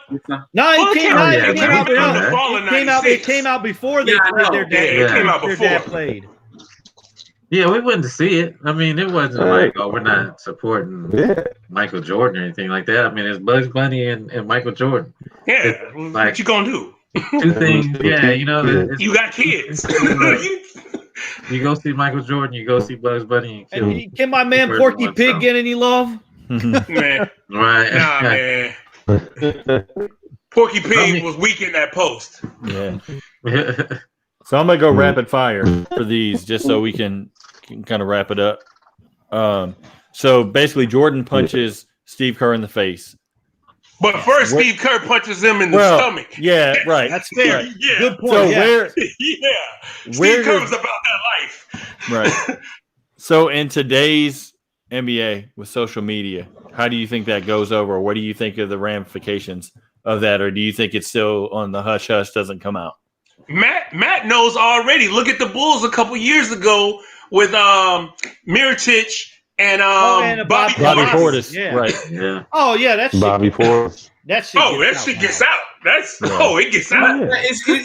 It's always going on because what people fail to remember is that while Wally Zerbiak needed a nose job, Woo! Kevin Garnett socked him in practice, broke his Yeah. nose. His nose was never the same. I forgot about that. Damn. He was Yeah. looking like the old Tori Spelling. Oh, Damn. come on, man. Come on, man. Byron with that joke. Oh, Mm-mm. All right. So Hey. anybody got anything else on it before I go to the next one? No, I was just gonna say, yeah. Hey, that yeah, it that would've comes gone. out. Yeah. So obviously the Sonics, they go down 3-0. They come back. It's claimed, iconic moment to me of the episode was Jordan laughing at the iPad. I mean, Oh yeah. Gary Payton comes on there saying if he had guarded Jordan, things would have been a little bit different. Do you guys think it would have went? Not necessarily that the Sonics win the series, but do you think things go a little bit Nah. differently? Anybody think different? I'm gonna say it goes the exact same way. Yeah. Like we saw the couple games, like Mike struggled the first two games when they put Peyton on him. I think that still happens in the first two, but then Mike busts his ass the rest of the series. He adjusts. I think they get Yeah. swept. They get Yeah. swept. If you start Peyton on Jordan, they're gonna because he's so petty. They get swept because remember we'd already seen Jordan Carl before before game one. And he didn't- Yeah. and Yeah, they were you're right. boys. Yeah. He was already on one because of that. Now it's like, okay, you didn't speak and you put the defensive player of the year on me. Let me show you. Yeah. Side note, I saw Gary Payton at Michael Jordan's party. I don't think we'll see him at his birthday next year. You'll see him there. You'll see him there. He'd be like, "Oh, what'd he say?" Nah, honestly, anything else from Michael Jordan? No, anything less from MJ, but to Bust think somebody that one of ass. the greatest defensive players ever, meant nothing to a Make 'em guard. look average. Yeah. That's just a typical classic MJ response. Right. That's all that It's is. like me or you guarding him. Like, I Yeah, wasn't really hey, you worried know about what though, Sean? Like if some good defensive player is guarding you and you're averaging 20, 21 a game and you have you're gonna be like, nah, it wasn't problems. I just missed shots. Yeah. Of course. It was never the other guy. You're not you would have had the same exact reaction. I probably would have. Honestly, I looked at the stats from those games where Peyton jumped on him. So I think if Peyton guards him from the beginning of the series, maybe they don't go down 3-0, but I think they still lose in 6. But when you look at Game 4, Peyton gets on MJ. MJ 6 for 19, Peyton 7 for 15. Game 5, Jordan is 11 for 22. That's why I say, Yeah, I'll say this: if Peyton jumps on Mike the first couple games from the start, I think it's 1-1 going back to Seattle. Seattle would have took one of those games, I believe. Well, yeah, But that game Mike, 2 was actually closer. Yeah, it came down to the last minute. They would have went back to Seattle, and Peyton would become John Starks. Yeah, it could have went back and forth like that Portland series where it was like 1-1, 2-1, 2-2. Yeah, exactly. It would have been a closer series. The fact that they were up 3-0 on them, you look at that. That shows how good. That shows how good those Bulls were because Seattle team was scary, and they had like 66, 67 wins that 64 wins. Okay, they were downright scary. A lot of people will say that is the greatest team to never win a title. Now hold on. A lot of people say that. That gets me to one of the next questions. Nice. So we have the 97-98 Pacers. We see at the very end of the episode, obviously, that series. So obviously some people, like you said, Matt, you just said think that they're the best team not to win a title. A lot of people also think that the 97-98 Pacers are one of the better teams to not ever win a title. Seattle was better than that team. Seattle smacked them. You think so? Okay. Oh yeah, Seattle was better than that. I think Seattle was better because the thing was Seattle had been coming with that squad for years. Yeah. Like 92-93, they beat the Rockets in 7, and they lose to Phoenix. In the conference finals in 7. And then the next they get year, beat in the first round. Yeah, they get upset by the Nuggets in 94. They get upset by the Lakers in 95, and then they bounce back in 96. Like if the Bulls don't win 70 and 96, the Sonics are the favorite because they won 64 games. Right. They was beasting people out in the West. Yeah. I believe they beat the Jazz in 7. Here's the thing many people talk about, and Byron, you being the all-time Rockets fan, the one team they never had to face in that run was the Sonics, who they couldn't beat. Never. I'll say this: Seattle probably, if Houston has to play Seattle, they probably lose. They may have been a better team overall, but they did not match up well. No. For matchup purposes, but yes, Seattle that's what I'm saying. Not a better team than San Antonio, where Dennis Rodman was. No, that's what I'm saying. Is I think, it's matchups. It's matchups. Houston was a better team than the Sonics. I think Sonics were better in 93, 94 than the Rockets. And they were probably better in 94. They just never played against each other. The Rockets were better than everybody else but the Sonics. But that's the thing. It's matchups. Sean Kemp was a nightmare matchup for the Rockets. It just didn't work out. And then the vice versa. You put Hakeem versus David Robinson. David Robinson couldn't do nothing with Hakeem. Yeah. And so it's like all of those matchups. The Rockets had no answer for Gary Payton as well. None. Right. And if you look at the 90s, we're not going to do it. And you look at the 90s, look at the 96 Sonics, Sean Kemp was going to work on Dennis Rodman. Beast. He was like Dennis Rodman was giving him the business, but Sean Kemp. It's trending on Twitter. Legalize Kemp. Yeah, you remember that poster where he put his nuts? He put his nuts on Dennis Rodman's forehead. No, not the poster. I remember watching the 2-hand reverse duck. Yeah, I've never seen nobody do that on somebody. I said, on a drop post move. Yeah, on a drop step. On a drop step. He looked at the rim. Yeah. You know what's a shame? People remember Kemp now as being that fat dude who was out of shape. Nah. Oh, come on, People, man. no, man. They do, man. That's all, that's all you no. ever hear about now is Nah, Sean Kemp. nah, Oh, man, nah. he was fat and out of shape. Those people are not from our generation. Those are the LeBron young fans. people that came later. Because when you said Alton earlier, I immediately thought of Alton Spencer when he Alton Lister when he came down the lane, dumped on him, and then did the point. Like people from our generation, hell, that was on the opening to inside stuff for a decade. Oh, yeah, when Kemp did, yeah. Those alley-oops and remember, from all those who hate on him in the Cavs, if y'all remember, he was an all-star that first year in Cleveland. Yeah, Nobody remembers that. Yeah. 97, 98. Yeah, he was an all-star. He was playing an with all-star. Brevin Knight as your point guard. You end up with Exactly. And then the lockout happens, and he was out of shape. Who was the white dude? He played with the Rockets. What was his name? Bobby Sura. Yeah. Oh, Bobby yeah. That was one of his Bobby guards. Sura. Yeah, 2 guard. Bobby Sura. Ooh, Bobby. Yeah.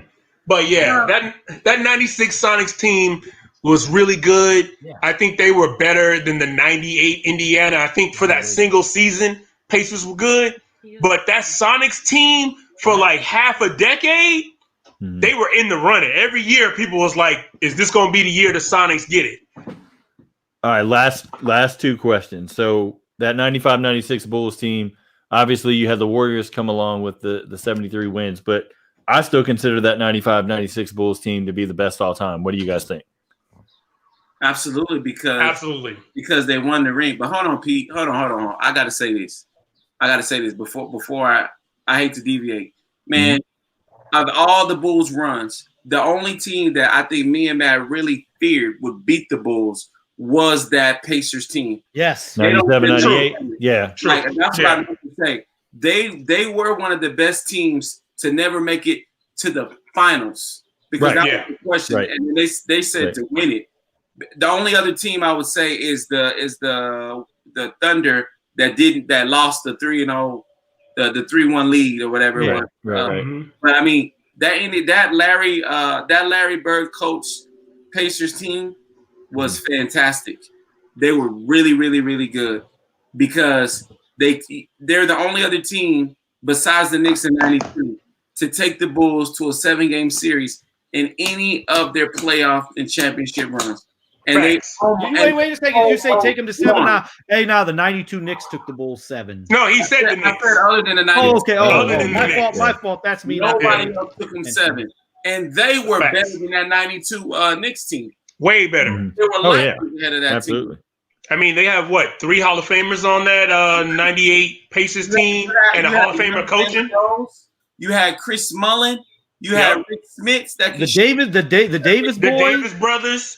You had Travis Best. Davis boys. Yeah. I mean, remember back in the people. Hey, everybody talks about who has the best handle now. Man, they don't remember Travis Best's handle. Right. No, we remember his handles. It's just we remember him never finishing because he was dribbling all fucking day. Like I used to get tired of him dribbling. I was like, pass the fucking rock. Like he was like Kenny Anderson without the finish. Right, like and Rod Strickland. Yeah, he had that dribble all day, but he never got around to actually getting to the cup. Rod Strickland was cold, man. Hey, Rod Strickland. And what did Rod Strickland do? Rod Strickland got to the cup. He gave people buckets. Rod Strickland was cold. But he was like Jamal Tinsley before Jamal Tinsley. Nah, he was like Jamal Crawford before Jamal Crawford. Yeah, he's better than that. But you know what I mean? They both played for him. Now back to Rod Strickland was second team All NBA. 95-96 Bulls, best team ever because they got the ring. They got the chip.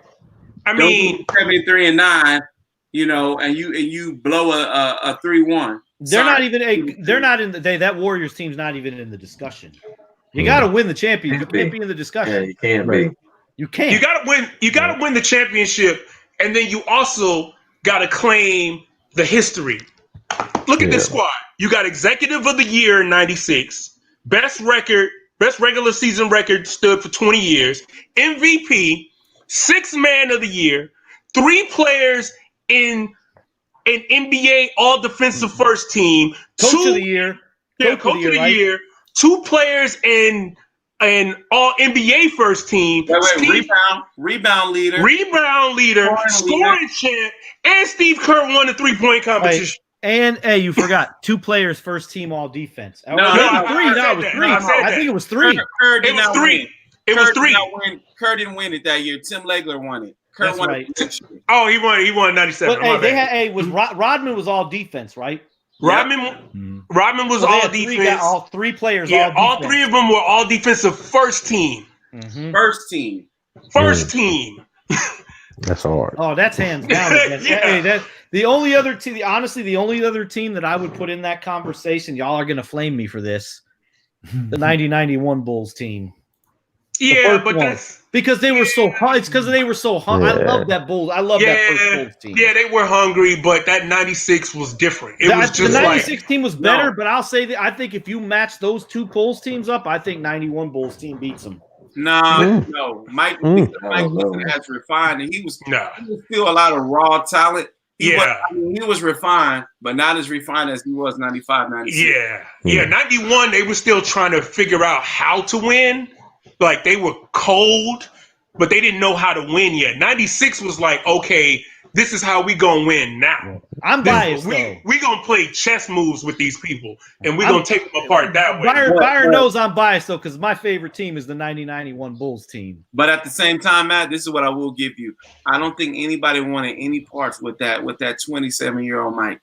Hell no. It's like trying to hold water in the palm of your hands. 27-year-old Mike. People didn't want nothing with 40-year-old Mike. What are you talking about? Ask Ron Mercer. You know what I'm saying? Yes. All right, last one. So we all pretty much, can look at the epic soundtrack that has pretty much been put together for this documentary so far. Out of all the songs that you've heard, if you had to pick one song out of everyone that's been on there, what would you pick? Man, it's tough, man. Hard. Cool J, I'm bad. I think I heard that was like that one. Yeah, that's one of the hardest songs. Especially that's to an start the underrated whole cut. thing. Radio. Yeah. Hey, Byron, you're gonna be shocked at my pick because you'd think I'd go bad, right? Can I get your pick? What? I don't want to be a player no more. No, All-Star game. No, you're gonna actually be shocked. Byron would, because Byron knows my favorite artist of all time is LL Cool J, but I'm going Prince Party Man. Yeah, Party Man. I didn't see The that. Batman soundtrack when they played that, I was like, yes. That's a deep cut. And it was It was on the soundtrack to Batman. Batman, 1989. Yeah, that was hard. I've got to go. Ain't No Joke by Eric B. and Rakim. Yeah, that was to me. Tough. Yeah, Pete, go ahead and take the mask off. We know there's a brother underneath him. Oh man! But real quick, also, my He honorable knows mention. more about black culture than we do. Every time there's a poll or something, like me and Gonzo will be about to answer, and then I text him like, we ain't even got to answer. Pete answered for all of us. Hey, my honorable mention though happened in episode 7? I think Coolio Fantastic Voyage. Oh yeah, that was was cold. Yeah, that would be my throwback. honorable mention. There was a Tribe song that they played, I think, in episode 5, maybe. Yeah, it's been a good soundtrack. I have to admit. If I ruled the world. Yeah. Yeah. Oh, can I kick put it? these all on like a Tribe Called Spotify. Quest. It was in the same episode. Yeah. It was in the same episode. And then that's not that your pick, KRS-One Byron? joint. Yeah. Oh, they played KRS-One last night. Yeah. To me, KRS? nothing beats it. They played at the number one. He's like, Right. I'm number one. Oh my God, I lied. I'm number 1, 2, 3, 4, and 5. They played that KRS-One Step Into a World. Man, that shit was hard. Man, that shit's still hard. Man. Yeah. Hey, All Sean, what was your Hey, we got to get from Sean and Mike here. What was your tracks? Oh yeah, I'm down with the LL was my. Oh yeah, that's right. that was hard. He threw that out I'm first. bad. Cool J. Cool J. All I right, don't know, fellas. maybe it's because that was the start of the whole documentary that just hit so It just hard. kinda but set it off, It yeah. did hit hard though. It's hard. It's so hard. Yeah. All right, so I'm gonna wrap it up and just go one by one. Everybody, you can let everybody know where they can find you on social media. Skills, I'm going to you first. You can find me at Mike Skills as it is on the screen. MIC Skills on all platforms. Holla. Byron. You can find me at Radrim on all platforms. Nice. Sean. Yeah, S. Morris on Instagram, Twitter, and everything else. Nice. Mike. It's HC_Coach Mo on Twitter and Instagram. Nice. Matt, let everybody know, and then shout out to your YouTube page too, so that way, I mean, obviously everybody's kind of watching it, but just so people know kind of where to let their friends know. Yeah, on Twitter it's Coach Miller 1981, and my YouTube is Coach Miller. But if you go into search, you're probably going to get a bunch because I have a very common last name. Right. So just follow my links on Twitter for that one, and then you can find the YouTube page. Yeah, I've been trying to shout out the page just because it's very common, so it's hard for people to when they type it in. Thing. You can find me at Pete Toal on Twitter. Don't really do the Instagram thing that much, but so Twitter is probably the best place to find us, or find me. We'll be back next week. I may not make next week. I'm going to try, but we'll see what happens with the scheduling. It's just going to be tough, man, because my wife's going back to work, so just the timing is going to be kind of hard to. Because times were Georgia's back open now, so pretty much everything's even with the cases skyrocketing. Yeah, it doesn't make any sense. So maybe by the end of the week they'll they'll keep it, maybe have pushback on it, but we'll see what happens. But episode 9 and 10 are coming. So can I say one last thing? Yeah, go ahead. Rumor that episode 9 and 10 will be 2 hours long a piece. So woo! We need that. I hope. We need that. So. I'm crossing my fingers that rumor is true, and if it is true, I'm sure they'll leak by today, tomorrow. Yeah. Well, they said they have over 20 hours of footage. Right. That they narrowed down before they cut it down to 10 episodes. What you do? Hey, you know what you do? You do episode 9. Exactly. You know what they should do? You do episode 9, 2 hours Sunday. You do episode 10, 2 hours Monday. Then we'll come back to you. Yeah. We'll come back. What you do. Yeah. It makes sense. No, it'll probably be the next Sunday because they about to kick off all the 30 for 30s following, even with Count Dracula looking Sammy Sosa and the baseball one. Then they coming out with the Lance Armstrong joint and the Bruce Lee. I'm ready. Like every Sunday, we on 30 for 30 until sports come back forever. Right. All right. Well, hope everybody enjoyed the wrap up of episodes 7 and 8, and we will see you guys next week on the Unquestionably Raw NBA podcast.